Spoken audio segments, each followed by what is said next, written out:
Hi everybody, it's David Fleming here from the Toronto Realty Group and welcome to your December market update.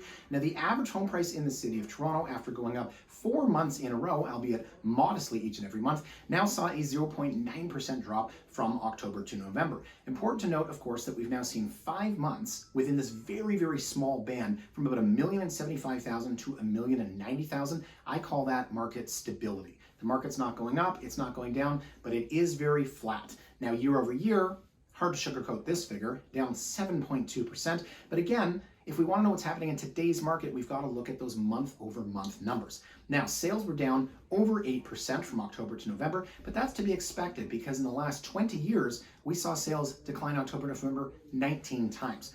Year over year, again, you pick these numbers up, you're going to see sales are down by about half. That is significant. 2021, 2022, very different. But if you look at new listings next, you'll see actually declined. That's interesting.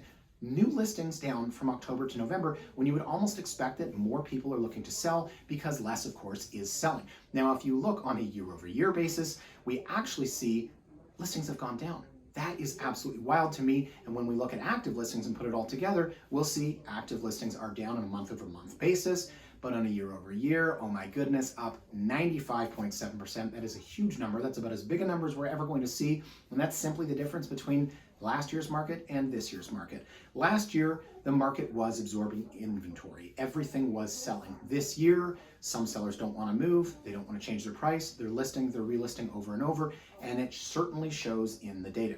So what do we make of this fall market? Well, in a word, it was boring.